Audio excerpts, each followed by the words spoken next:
le jour d'après. Jour d'après.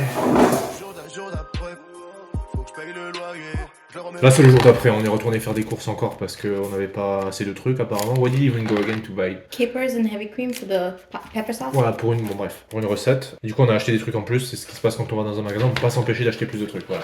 Voilà, donc là on a des pâtes, Eco Plus, voilà. Donc on a des macaronis, d'accord, donc des coquillettes, des rigatoni, des spaghettis. Donc voilà, donc des spaghettis normales et puis des spaghettis au blé complet. Alors, j'ai aucune idée de la différence. En tout cas voilà, ces pâtes-là pour 5 dollars. Là nous avons des capres à 3 dollars et 19 centimes, d'accord. Bref, c'est des capres, donc très bon, c'est pour la recette de sauce au poivre. Voilà, nous avons du lait condensé Eco Plus. Alors le lait condensé, c'est pareil pour la recette de banana, spot banana pudding, ouais. So it's milk that's cooked with sugar for hours and it becomes thick. 2,49 pour ça. Alors ça pareil, ça c'est de la crème fouettée Eco Plus, ça a coûté 5 dollars et 99 centimes, donc 6 dollars quoi essentiellement. Voilà, de la crème fouettée, pareil pour faire de la pâtisserie. Ça m'a l'air cher aussi, dites-moi combien ça coûte en France, je suis assez curieux de savoir. Donc là nous avons des Olipop, donc ça ce sont des boissons qu'on aime beaucoup. Et on a une banane crème, voilà, et celle-là, citron vert, pastèque. Okay, so this is basically like a probiotic drink. Probiotics, which are good bacteria for your stomach. Okay. So it helps with like digestion, bloating, and stuff. Not necessarily, but it's just marketing. And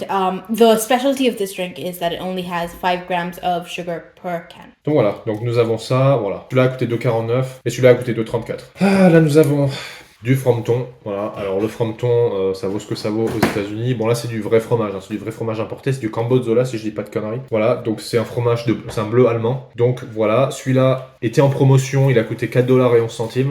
Voilà, du Cambozola, c'est un bleu encore une fois allemand, donc il y a un très bon fromage que j'ai déjà essayé à l'époque. Ça vaut pas le Roquefort évidemment, ça vaut pas le Saint-Agur. Je dirais que ça vaut pas le Gorgonzola non plus, mais en tout cas, ça reste quand même un très bon fromage. Donc nous avons des pâtes chinoises, des nouilles chinoises, je sais pas comment vous voulez appeler ça, il y a 5 petits sacs dedans, c'est 6,99, d'accord, donc 7 dollars quasiment. C'est vraiment une marque, comment dire, industrielle, voilà, c'est que des conneries, c'est tout qu'on aime bien des fois de temps en temps. Là, je vous montre les ingrédients quand même, vous voyez que c'est quand même de la merde. En plus c'est pas forcément un truc qui est accessible, puisque comme j'ai dit 7 dollars pour 5, ça fait quand même cher, ça fait plus de 1 dollar le petit paquet. Néanmoins voilà, c'est un truc qui est bon, donc pourquoi pas de temps en temps, ça fait un truc simple à faire. Et là c'est des trucs au carbonara, donc voilà, c'est un truc qu'on aime bien. Ah c'est halal aussi, tiens. Alors ça, je tenais vraiment à en parler parce que c'est un coca goût orange ou crème orangée, je sais pas trop exactement, orange cream. En tout cas, c'est une saveur, je crois, édition limitée. Il n'y en a pas en France de ce que j'ai vu, donc c'est vraiment un truc qui est qu'aux États-Unis et au Canada, je crois. Donc le prix pour ça a été de 1,50$. Pour une petite bouteille comme ça, je trouve que c'est pas forcément donné. Après, encore une fois, c'est édition limitée, donc je pense qu'ils jouent un petit peu là-dessus. Moi, le truc qui me choque, évidemment, je vous mets les valeurs nutritionnelles, beaucoup de sucre. Dites-moi s'il y a autant de sucre dans les coca en France. Je suis assez curieux parce que là, il y a 65 grammes de sucre dans une petite bouteille comme ça. 65 grammes de sucre là-dedans, c'est beaucoup, hein. Donc voilà, du coca